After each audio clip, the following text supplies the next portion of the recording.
It's the real word. It's the real word. It's the real word. It's the real word. We on a mission and that's bringing y'all the truth. You know the problem, but we get into the root. The devil watching, yeah, he always on pursuit. But Jesus is our rock, so we shall not be moved. We on a winning team, so we can't lose. We say facts, cause we hitting y'all with proof. Started from the bottom, now we standing on the roof. As God as our witness, we gon' make it to the moon. When you want the truth, the world be hiding it. This the real word, we providing it. We got Ace, BK, Truth, Rick Star, and we plan to make a movie like it's Pixar. We came a long way from the plantation. We just tryna save your souls from damnation. So if you down with the message, tune in every week. It will lead you to the message that you seek. It's the real word. It's the real word. It's the real word. It's the real word.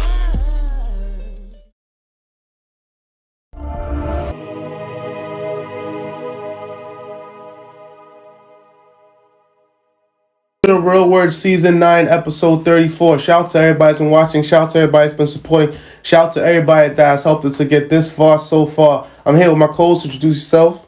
Since Ben Marcellus, you know the name. Aye. And shout out to everybody that follow us on Instagram at The Real Word Ministries Inc. That's at The Real Word Ministries Inc. on Instagram. Also on Facebook.com/The Real Word 7. The number 7 like Mike Vick. Also catch us on everywhere you can find podcasts, Spotify, Apple, Pandora, and Soundcloud. We have a special guest in the building with us today. Introduce yourself, sir. Len May, CEO and co-founder of a company called EndoCanna Health, or endodna.com. Okay, EndoCanna. Okay. And we're blessed and highly favored to have you here. And I see Cannabis Professional. Is that what it says? It says making cannabis personal. That's making cannabis personal. Okay, nice. Yeah. And what does that mean, making cannabis personal? It's partially memoir, partially overview about what our business does. So we have a patented DNA company. Our patents on the use of DNA to make recommendations for people regarding the endocannabinoid system, and then being able to make recommendations for products that are more specific to the individual. So really a personalized way how to consume, phytocannabinoids. And what is that? Phytocannabinoids, because I don't know what that is. Yeah, so a phytocannabinoid is a cannabinoid that comes from the cannabis plant. These are active ingredients that actually bind to receptors that we have in our bodies that are called endogenous endocannabinoids and release neurochemicals in our bodies. So we have this system called the endocannabinoid system, and this is our primary modulating system.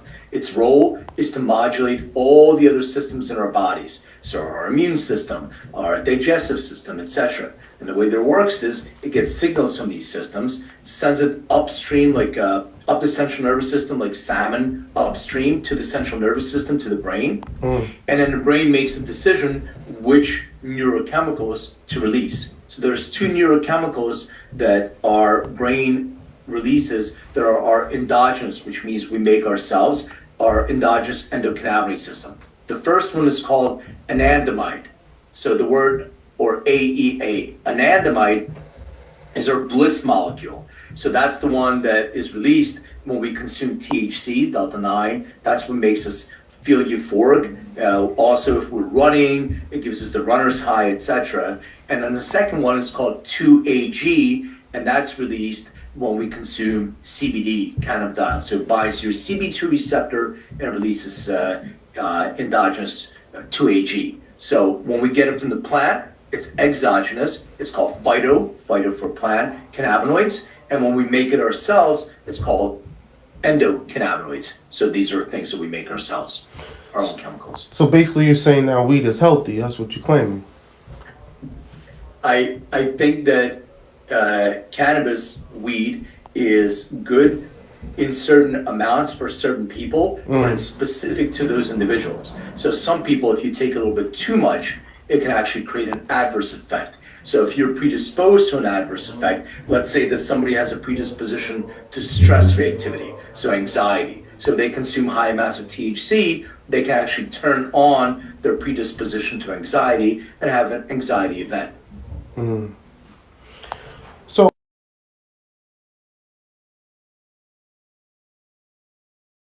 Story, which is part of my book.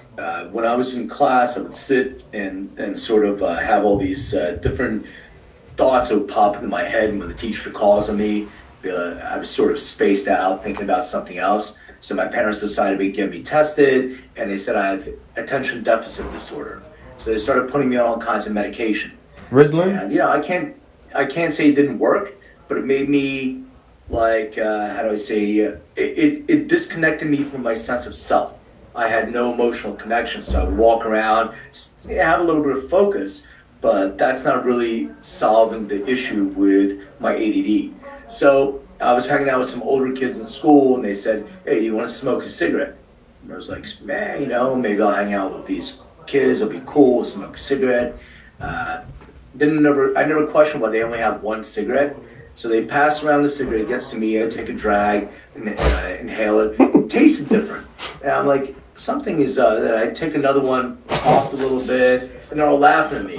Like, what's up? They're like, that's weed. I'm like, oh, they put weed in the cigarette.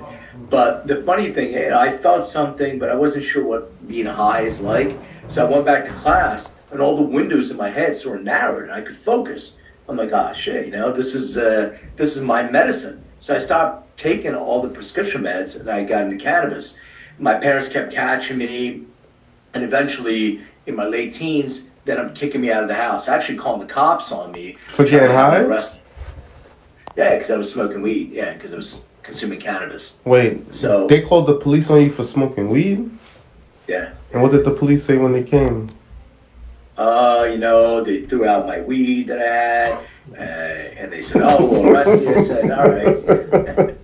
Listen, I'm old, so this is back in 1992, I want to say. So it's a few years back. But I'll never forget. There's two female police officers, and this one cop, she goes, "If it was my son, I'd kick him to the curb." So my dad, after they left, my dad's like, "You got 5 minutes to get your shit." So I packed a suitcase, and he literally kicked me out the door. Wow. The funny thing is that both my parents consume different formulations that my company manufactures now. My dad's a huge fan and an advocate for what we do. Wow. He's a believer, but it took some time. So your dad does weed now? He consumes cannabis for medicinal purposes. Wow. But I did smoke a joint with him in Jamaica when we were hanging out. That was fun. Yeah, that's a huge accomplishment, I guess, for you. That's a great bonding experience, and that's always a good thing that you can share with your family, with your children. Do you have children? Yeah, I have a daughter. Yeah, I'm sure you shared that story with her, or no, not yet? Oh yeah, no, I shared the story with her. She knows all about it. She goes to school up in Berkeley. I was just dropping her off at the airport, and cannabis is not really her thing. Just because she's listened to me talk to cancer patients and sick people for years and years and years, and understands it's a medicine. You have to use it responsibly. So she's not a big, she'll consume once in a while. But the first ever time she was at my house, she tried with her friends and in a safe space. But it's not really something that she actually gravitates towards, because I've never made it an issue. Like she knows it's used as medicine. And I feel like there's always been a big stigma attached to marijuana, especially when it comes to certain cultures. You seem more of a liberal gentleman, and you're easy to speak about it, and you see smoking marijuana with your father is a huge accomplishment. And also, you create a safe space for your daughter to smoke marijuana.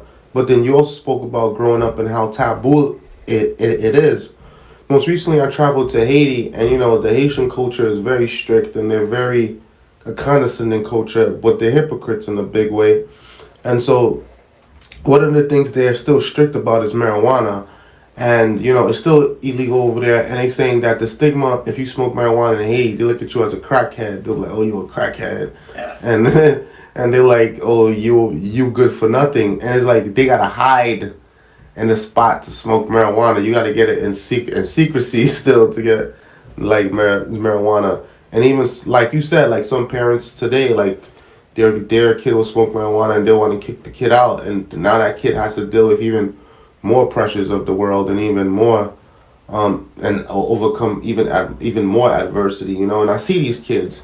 These are the 20-year-olds, the 19-year-olds, the 18-year-olds that's in these shelters, and they're like, my parents kicked me out and I had nowhere to go, and now they're dealing with these shelters, which is a gateway to prison, you know. It's like, and then group home, and the cycle just keeps going on and on and on. I think people need to really educate themselves and really understand how our body works and what are the drugs that we put in our body, what they really do. Why are pharmaceutical opioids legal, and why is cannabis that comes from a plant not legal? You know, you got to follow the money trail. Think about it this way. I used to be the president of what's called the Cannabis Action Network. So we fought for legalization of cannabis. And in 1993, I held a rally at Independence Hall in Philadelphia. So I'm from Philly. I live in LA now. But so my keynote speaker is this woman. Her name is LV Masika. And LV is one of the first people to get federally prescribed cannabis under NIDA program. So she, and for those of you that don't know, the federal government used to have a program that I think about 16 people would get federally prescribed cannabis that was cultivated in Mississippi, University of Mississippi, rolled into cigarettes, put into a tin jar with a USDA label.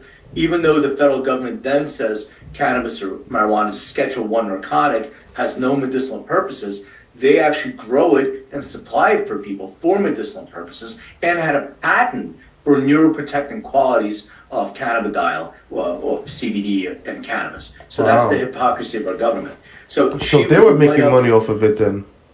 Oh, of course, yeah. You got to follow the money trail, man, and that's where pharma comes in. If you look at pharmaceuticals, you know, there's only one company that has produced a FDA-approved drug that's using cannabinoids. It's called Epidiolex, and it's for specific types of childhood seizures, like Dravet syndrome. And there's a company called Jazz Pharmaceuticals who owns that company, who owns that patent. And they actually acquired that for $7.3 billion. So there's huge money to be made in the pharmaceutical space using derivatives of cannabinoids from the plant. So you bring up something interesting, using cannabis to treat epilepsy. I have a friend that suffers from seizures, and he uses cannabis to treat epilepsy as well. So speak on that, as far as what you know on that. Yeah, I mean, the drug called Epidiolex, which is the only one that's approved by the FDA for that childhood epilepsy, that is used to be able to slow down so what happens with epilepsy, there's a hiccup in the information that's going from your neurotransmitter through the synapse. So there's some sort of information that gets paused that doesn't go through, so you can have a seizure. And there's many different reasons why people have seizures. My friend was recently diagnosed with glioblastoma, which is a brain cancer. And the reason why he even knew he had it is because he was out to dinner with his family and happened to have a seizure, and then went to get a brain scan, and they found a mass in his brain. So cannabis would actually slow down and allow that information to get through one neurotransmitter to the next. That's what it's a neuroprotectant as well. So it helps to take the myelin sheath that's around your neurotransmitter, and as it starts to deteriorate, it actually reinforces that, so information can get through from neurotransmitter to synapse much better. So cannabis has been used to be able to do that. In addition to that, you know, THC is an analgesic, CBD is an anti-inflammatory. Some of these seizures are also caused by autoimmune conditions. So if your immune system is overreacting to something, that's an overactive immune response, and it can create an inflammatory event. So that can turn on that inflammatory event, and some people can have an adverse effect, like a seizure from that too. So the idea of cannabis is to balance your endocannabinoid system that modulates all your other systems. So if you're deficient in what you naturally produce yourself, you can get that from the plant. It'll bind to your receptor and release more of what you're deficient in. So it can be very beneficial for certain people for different conditions. So Len, I hear everything that you're saying, and you explain it so beautifully and eloquently in such a scientific manner. But a 13-year-old, 14-year-old, 15-year-old that is smoking marijuana and gets caught by their parents, how are they going to explain that to them? Like, Benny, what you think about that? I don't know if that's, I'm not saying it's a good idea or not. So until your brain is fully developed, cannabis can actually affect the development of your brain. So it does affect memory, it affects certain functions. So I can't really make a recommendation to say, hey, it's okay for everybody, but it's much more beneficial than drinking alcohol, smoking cigarettes, or taking other things that are considered drugs as well. So there's a lot of health benefits to cannabis. I would say if you need it, and if you have a condition that you need it for, cool. If you're having, if you're recreationally consuming cannabis, hanging out with your friends, I mean, the adverse effects are minimal compared to other substances. But here's the question. Like, think about it this way. If somebody drinks too much tequila, they're out for a night, they're 14, 15, 16, they get a bunch of alcohol, they're hanging out with their friends, they're hungover, they puke and whatever, the next day, they're like, oh shit, man, I'm not gonna have any more of that, that's too much. But nobody blames the tequila company, and nobody says, oh, you're producing this stuff. Why do we do that with cannabis? If you didn't have a good experience and you had some anxiety, maybe you took too much. So just, limit your dose. And dosing is really important, but don't blame the cannabis. Focus on how much you're dosing, the same way you do with alcohol or anything else you consume. Well, I wouldn't say that, because I know cigarette companies got sued, and I know a couple alcohol companies that got sued. I mean, P. Diddy's suing alcohol company now, but that's for something else. But yeah, let's hear from you. Like, what do you think, like, from a younger person's point of view, like, about the culture of cannabis and how it's even seen by older folks? Yeah. Well, here's the thing. Wait, not you, Lynn. I'm asking him. Yeah, because there is such a big stigma around that, and that's why a lot of younger folks, they go behind their parents' back and do consume cannabis. And like you said, I definitely do touch based on when he said that it's very minimal, and a lot of people do tend to blame cannabis itself than their own experience. Like, people don't go around blaming the alcohol companies if they getting hungover, and it's like, but also with that too, you have to be responsible with it as well, like, cause with marijuana, like with cannabis, it's considered a gateway, because, like you said, our receptors, all that feel good energy that people feel from cannabis, some people want more and more, or they want a higher dosage, or they want to feel something stronger, and some people, just even having, like, for me, a little bit of cannabis, that also messes up, or they get too paranoid or too anxious, so yeah, everybody got their own experience with it. Yeah, I would not agree that it's a gateway, but I definitely agree that it's a drug. I think more people try alcohol before they try cannabis. To me, that's a gateway, and it shouldn't be a last resort. And it's not for everyone. I do believe it's a drug. Wait, Len, why do you think it's not a gateway drug? Because I believe that most people try alcohol first before they consume cannabis. Because of the stigma attached. Okay, you could go to the store and buy beer. You can't go to the store really and buy weed. Weed was always something bought in secrecy because it's something that's looked down upon as illegal a lot of places. So you would have to purchase it illegally. So that's like, yeah, you could say, okay, a lot of people tried alcohol earlier, but alcohol was more accessible. Like, True. it was everywhere. Now weed is legal in, over 30 different states. So you can get weed in California that's a recreational state. As long as you're 21, you can go into any dispensary that's in every corner and you can get weed. Anything you want. Okay. But alcohol used to be illegal too. There was prohibition. True. Right? So prohibition was lifted and alcohol became available for everyone the same way the cannabis should be, prohibition should be lifted. But there's still a stigma. There's still a greater stigma attached to people that smoke weed versus the people that drink alcohol.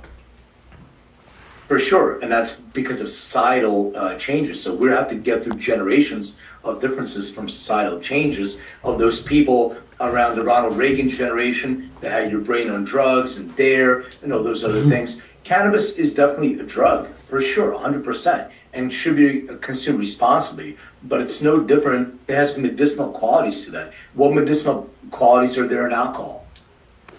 That I don't know. Just makes you feel good, right? Well, I know in my culture, whenever we get sick, we drink babuka because it warms our insides, and they mix it in with a couple other leaves and teas and herbs, and they make it into a remedy. So they'll make us drink that. So we always had that in my culture. I can't speak for other cultures and what they do. Yeah, well, I come from like the Russian culture. I'm Lithuanian, and that's the same thing. Like, alcohol was a big thing that was used in medicine. If you're sick, you put some cognac in your tea with some honey and all that stuff. So yeah, I mean, it can have some medicinal purposes for that feeling of warmth, but it's not really doing much on the inside of your body. Where cannabis really is, it has a lot of medicinal purposes, and it has proven medicinal purposes. You can go to PubMed, which is the database for the National Institute of Health, and you can put in medicinal cannabis, and you're going to have 35,000 studies that have been done. We did 7 clinical trials for different conditions where cannabis has been beneficial for. So if you... So then you sound like an expert, right? If someone was to ask you, what makes you such the expert on weed, what would you say?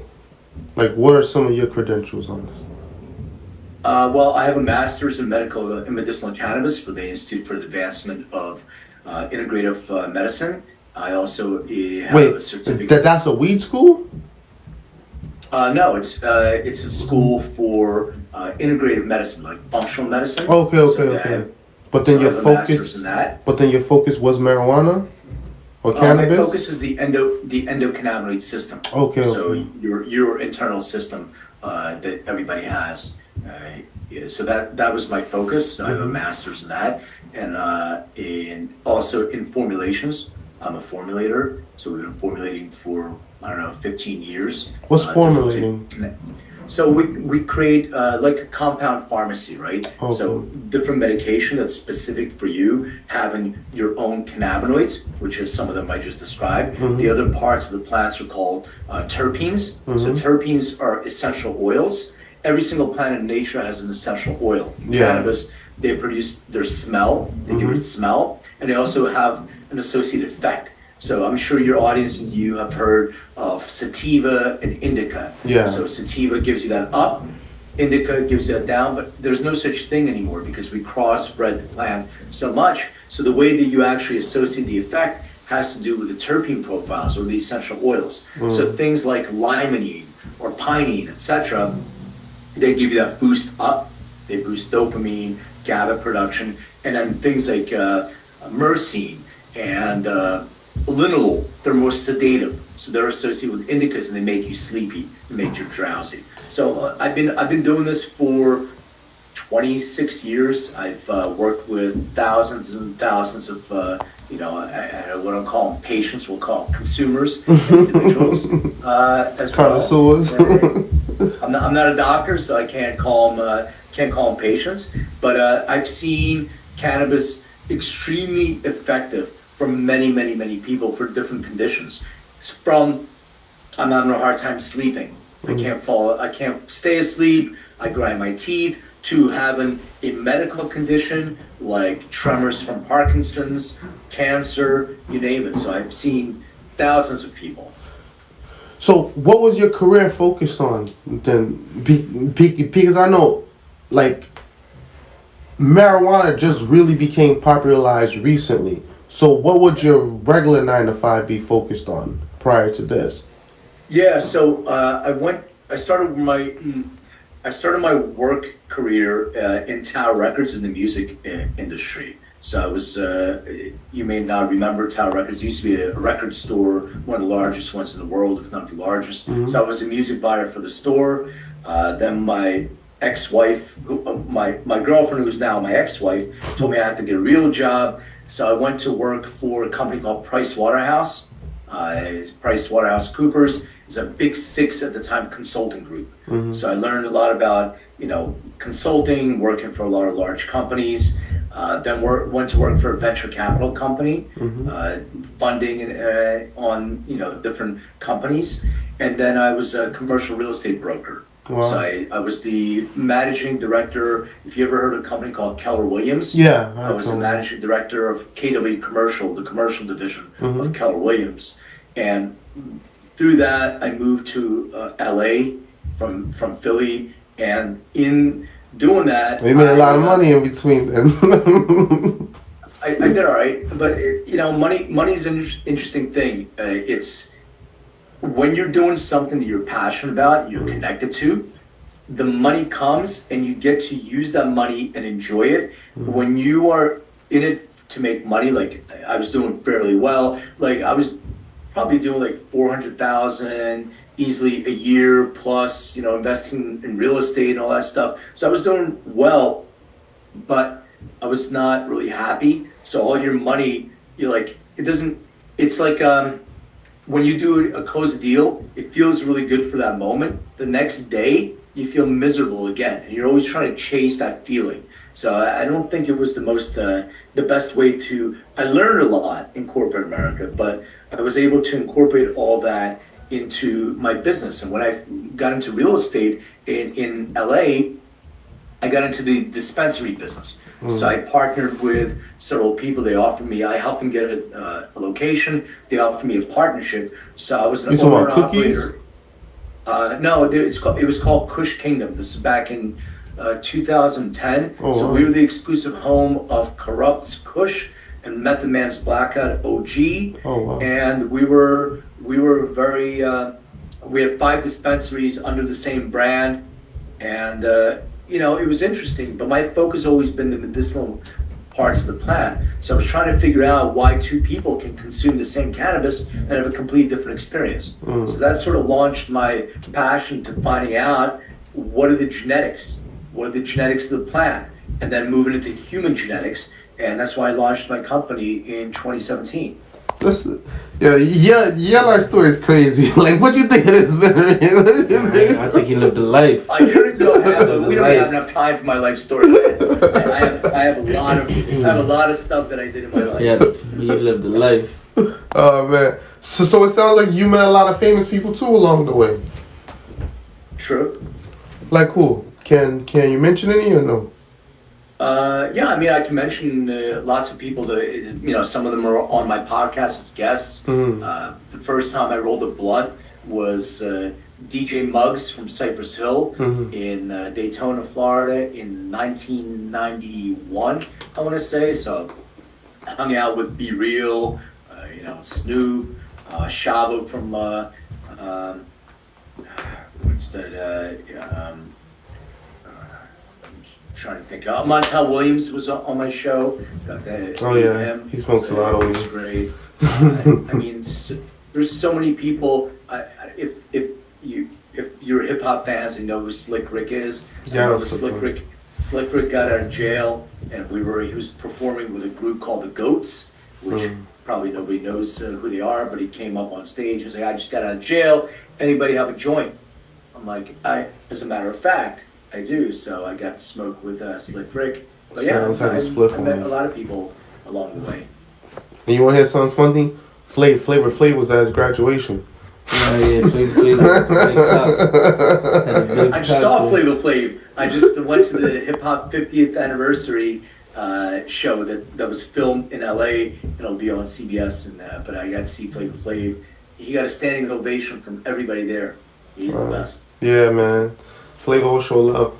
Man, so we gotta fly out to LA and link up then, cause you sound like you the plug, man. Oh, Chavo System of a Down. I don't know why I blanked for a second. Nice, He's the bass player for System of a Down. So I think Ozzy Osbourne. I mean, a lot of different people, music and other celebrities. But you know, I don't really remember. Like I don't know all these different celebrities. Cause you smoke too much. It was funny. I went to see. So I have a friend of mine who's in the movie business, and he got invited to CAA. CAA is the largest agency for actors, and they have their own movie theater inside. So I got invited to see a showing of this movie called The Iceman. Great movie, and I'm standing there, and Mark Wahlberg walks in, and Mel Gibson, all these other actors, and I'm just standing there. I don't know. I'm not saying anything. So people are walking around. Everybody's in the industry. And they're like, what do you do? And it's going to be like, I don't want to have a long explanation. So I'm like, I'm in the weed business. And all of a sudden, now I have a bunch of people that are around me. They're asking me questions because it's so different than what they're used to. I'm not talking about, movies and shows. I'm talking about weed. And so you're the plug. Consume.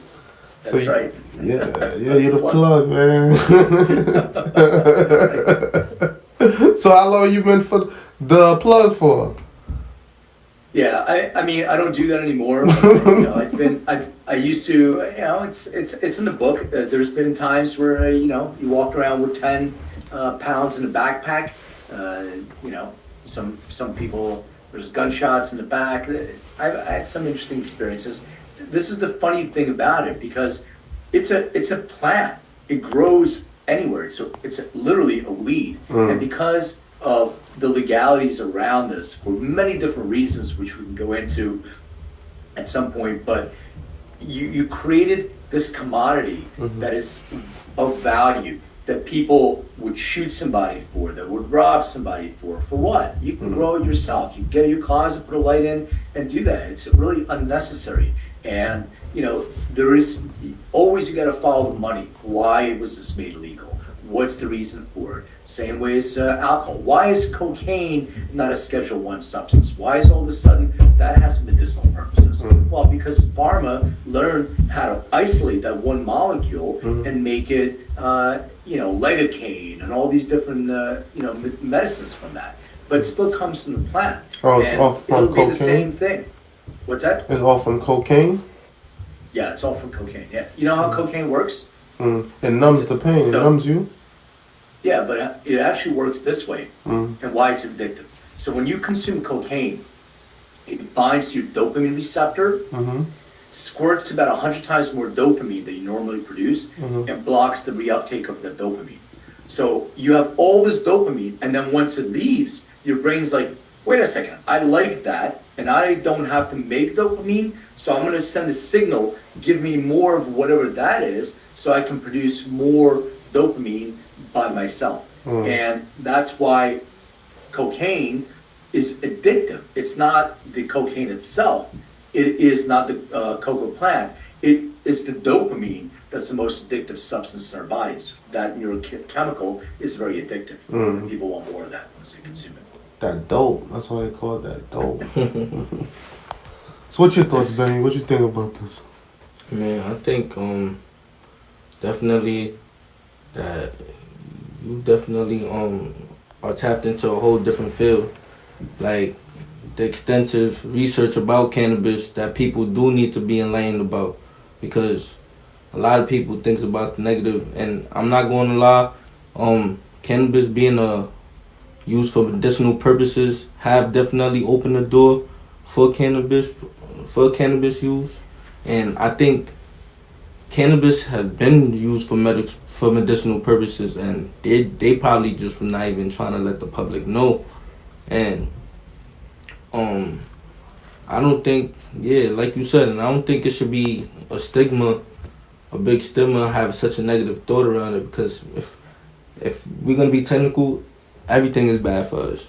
We're all gonna die one day, but Yeah, people just gotta be more responsible being around it. But you definitely lived the life. You definitely lived the life. And what's more your company about? What's the product? You guys sell products in your company? Yeah, so my company is ENDODNA.com. So EndoDNA is a patent DNA test. So you can have DNA test. Yeah, so you take a DNA test to see how much cannabis you're compatible with? Yeah, so it works this way. It's like a 23andMe or an Ancestry.com. It's very similar. You would swab the inside of your cheek. You register because we're HIPAA and GDPR compliant.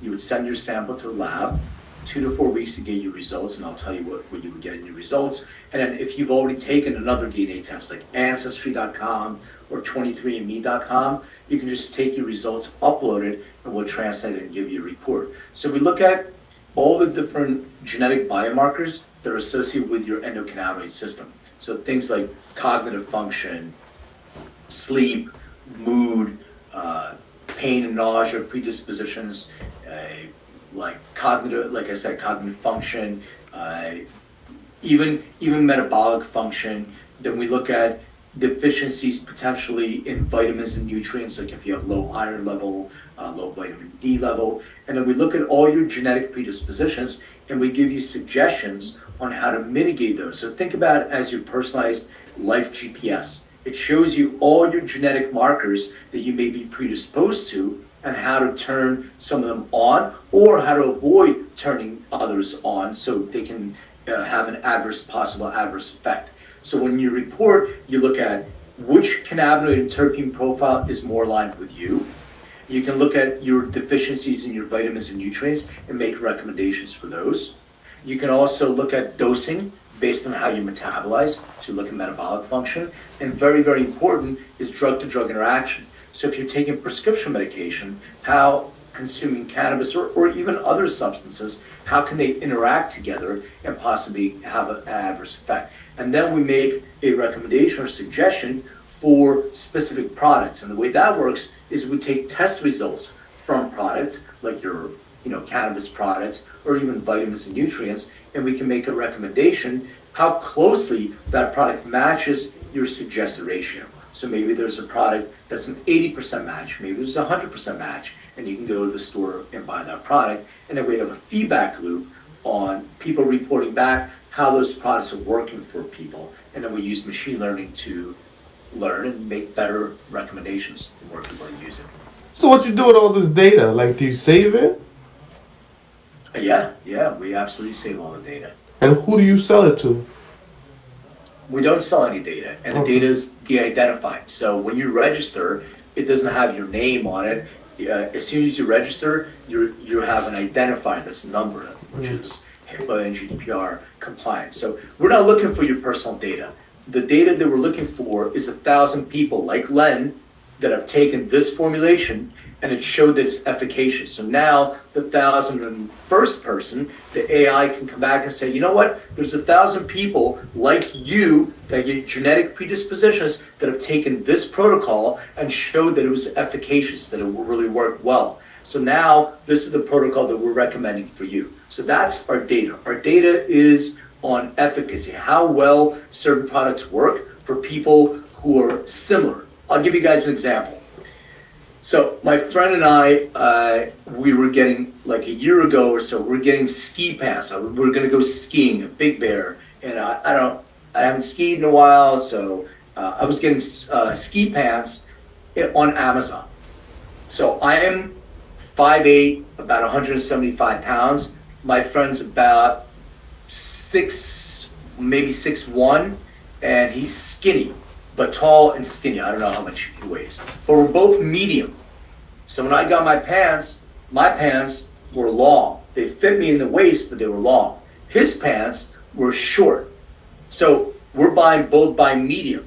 And I can't go by reviews. The reviews say it worked, but it can't. So you don't have a personalized experience with buying your clothes. You don't have a personalized experience with buying your food. You know, have a personalized experience with buying your medicine or obtaining your medicine. So this way, we believe that everything is personalized. even your nutrition that you put into your body should be personalized to you based on your gut microbiome, based on your genetics. And that's where we get the feedback loop that comes back. Not only are we getting patient-reported outcome, but we also have feedback coming from wearable devices.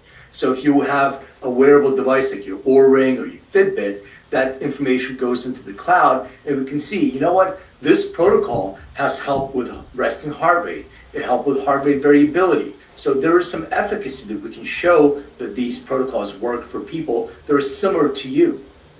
What you think about that? I think that's important information. Yeah, I think so too. But I think the average person that's sitting in their house getting high or trying to get high, they're not thinking about all of this. Yeah, they're not thinking about all of this. They just trying to feel alleviated. They just trying to release some stress. You seem like you have a very niche market. Like, so what type of clientele do you get? Or what type of clients do you get? Like, I'm sure this service is not cheap. Like, how much is it? The kit itself, it retails for $199, and the upload of your data is $49.95. So it's not expensive. A $250 investment to know. No, it's $199 or $49.95. So if you already have your DNA from another company, you don't have to swab. So if you did your Ancestry.com, have you ever done like a DNA test? But if you 23andMe or Ancestry.com? No, the only DNA test we do is you are not the father. You are the father. but yeah, if I didn't do an Ancestry. Yeah, it's a Jerry Springer test, man. No, that's actually Maury Povins. But yeah, Maury Povins, that's it. Say for example, like I've never gotten that before. Then now I have to pay $250. Like that's a $199. No, $199. $199 for the kit, right? And then I gotta pay another $49.99 to. No, I don't. It's all included now. Okay. Just $199. Okay, and the $199. Yeah. So who's our clientele? It's probably not the stoner kid who's doing dab hits at home, but most of our clientele is 40 plus, a little bit more female than male. I would say 55, 45 skewed female. And people buy our tests usually because the following symptomatic conditions. So number one is pain or discomfort. They have some pain. Number two, sleep. They have some issues. And number three, they have some anxiety or depressive states, and they want to figure out what type of cannabis is right for them. And they want to avoid possible adverse effects. They don't want to get too high. They don't want to have anxiety or psychosis, etc. So that's usually who our customers are. Now, I went to an event and there was a bunch of young people there that were blunts and doing and all that stuff. And they were the same thing. They're like, I can smoke all day. It doesn't bother me. I'm like, that's cool. And then one guy says, except when I do edibles. I'm like, oh, really? What happens? He goes, I have a complete different experience. I can't do edibles. Okay. I said, do you want to know why? I'm like, yeah.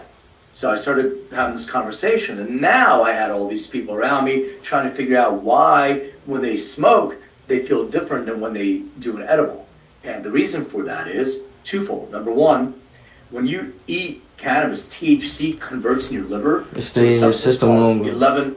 It's called 11-oxyhydroxide. So it's 5 to 50 times more powerful than when you smoke it. Also, if you're a poor metabolizer, the onset will be slower, it'll be much longer, and can be a lot more powerful. So just understanding method of consumption, how you should consume that's focused on your personalized needs, that can change the whole experience as well.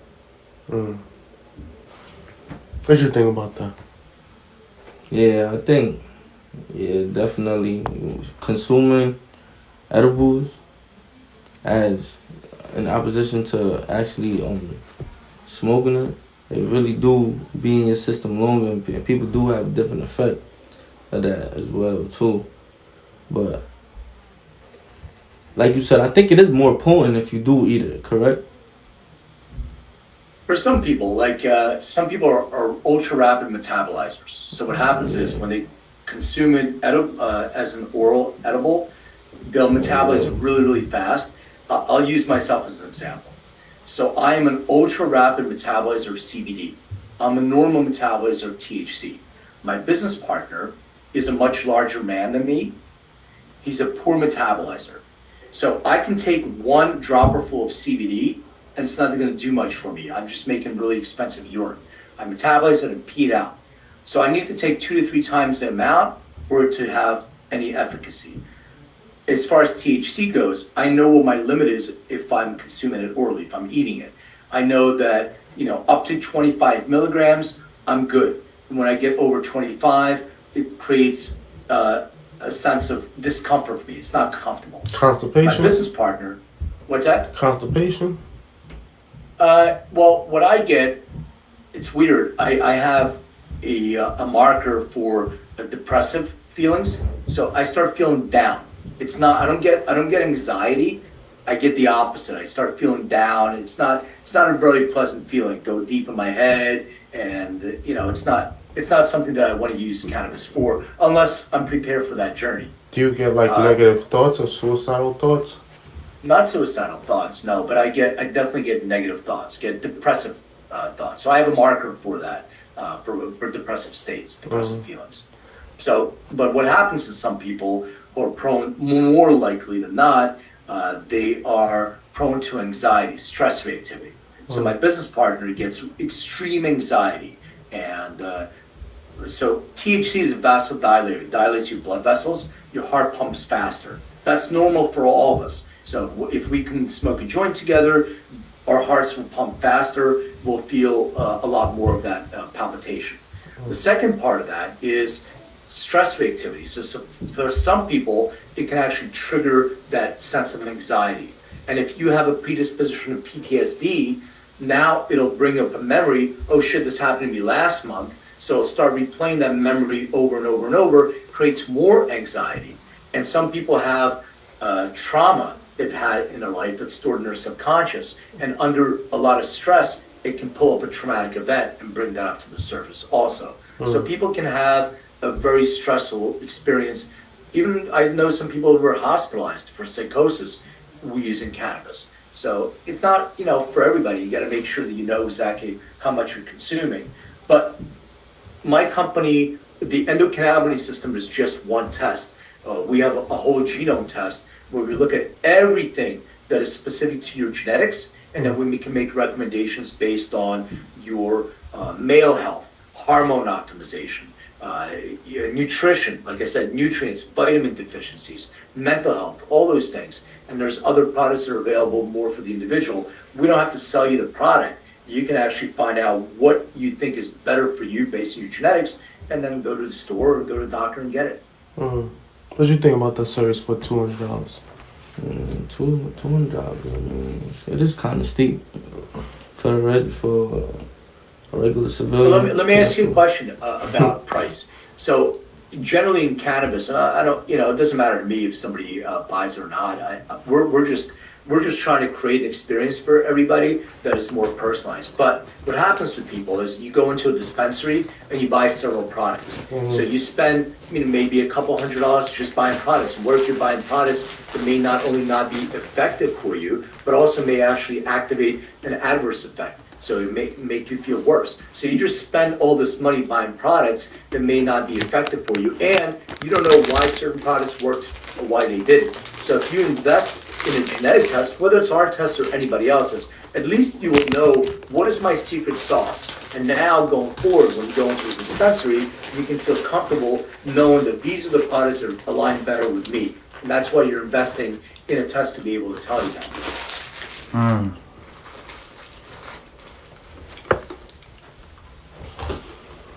So, let me ask you a question, right? You wrote this whole book on cannabis, and you built this career around cannabis too. For you to feel that you have reached the pinnacle of this cannabis career, what would be the pinnacle of that? Like, what would be your work's achievement? My next iteration is whole genome, so it's precision medicine and precision wellness. So that's what my life's goal is to make sure that everybody. Look, I'll tell you guys a little story.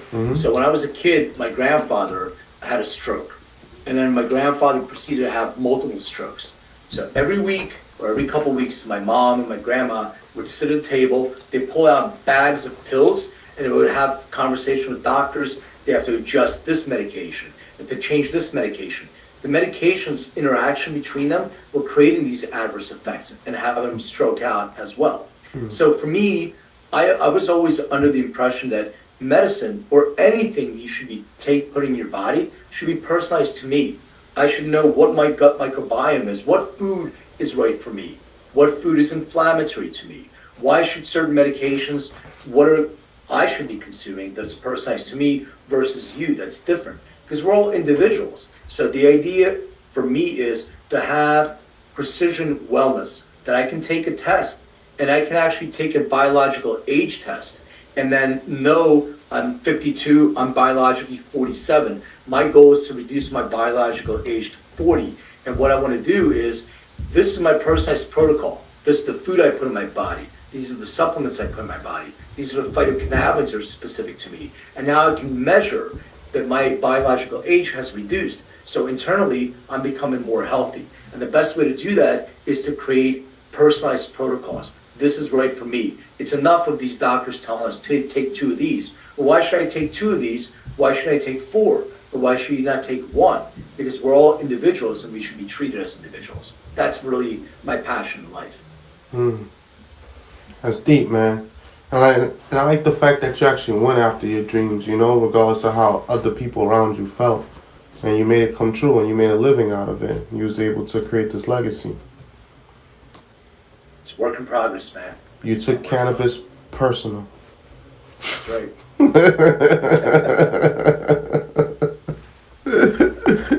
Nah, I can't say I've met someone that knows this much about cannabis.